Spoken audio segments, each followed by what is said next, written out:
இனிமையான நண்பர்களே, அன்புள்ளம் கொண்ட நெஞ்சங்களே, அனைவருக்கும் வணக்கம்.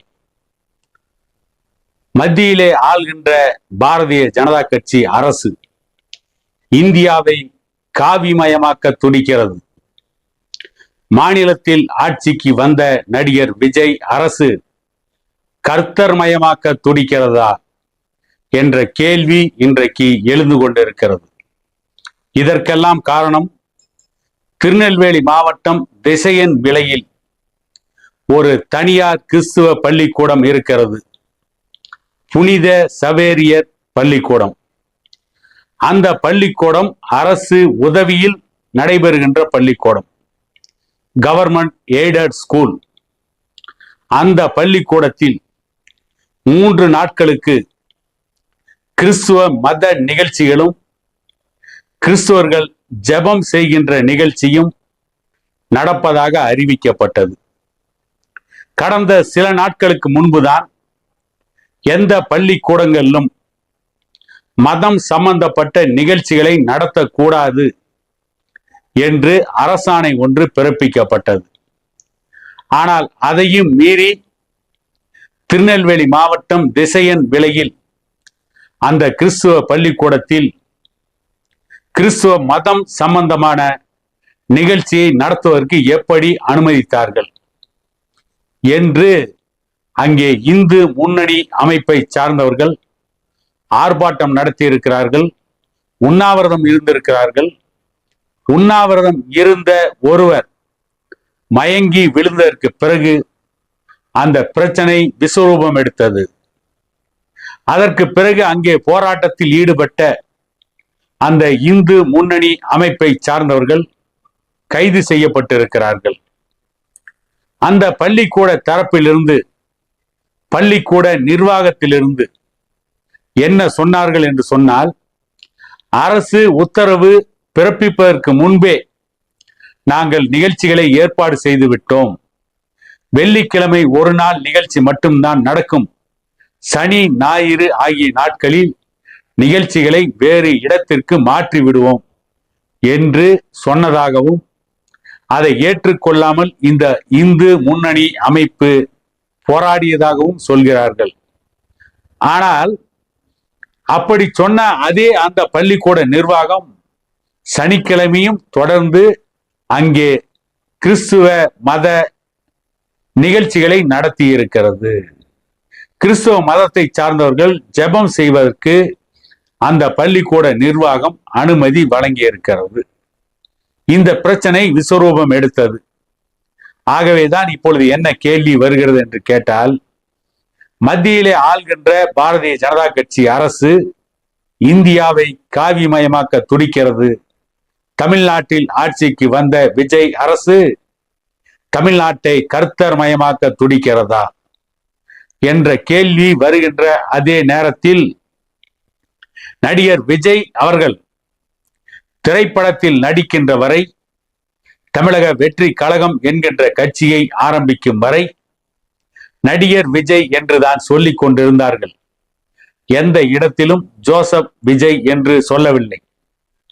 அவர் தேர்தலில் போட்டியிட ஆரம்பித்தவுடன் ஜோசப் விஜய் என்று சொல்ல ஆரம்பித்தார்கள்.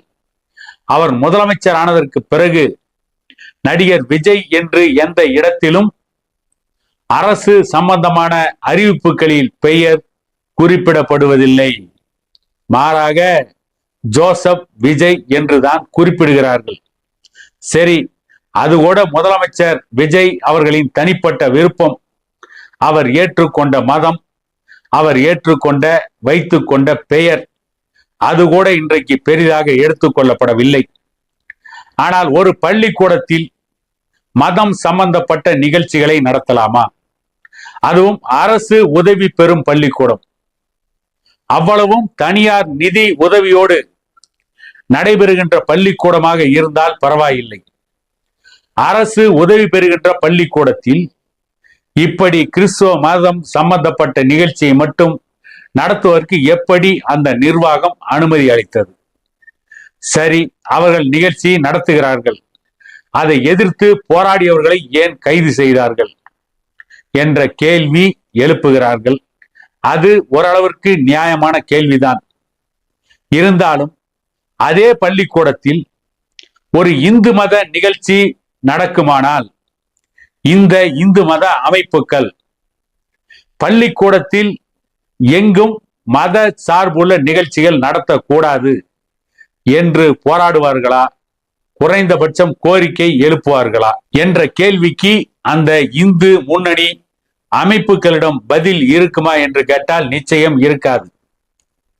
பள்ளிக்கூடத்தில் ஆசிரியர்கள் இல்லை, பள்ளிக்கூடத்தில் மாணவர்களுக்கு தரமான கல்வி வழங்கப்படவில்லை, பள்ளிக்கூடத்தில் மாணவ மாணவிகளுக்கு சரியான கழிப்பிட வசதி இல்லை, பள்ளிக்கூடத்தில் இன்ஃப்ராஸ்ட்ரக்சர் கட்டுமானம் சரியில்லை, பள்ளிக்கூடத்தின் தரம் உயர்த்தப்படவில்லை, பள்ளிக்கூடத்தில் அத்தனை பாடங்களுக்கும் வகுப்பெடுப்பதற்கு தரமான ஆசிரியர்கள் இருக்கிறார்களா இல்லையா என்பதை பற்றி தமிழ்நாட்டில் எந்த ஒரு இடத்திலாவது, எந்த ஒரு பள்ளிக்கூடத்தின் முன்பாவது இதுவரை இந்த இந்து முன்னணி அமைப்போ அல்லது வேறு எந்த மத அமைப்போ போராடி இருக்கிறார்களா என்று கேட்டால் நிச்சயமாக இல்லை.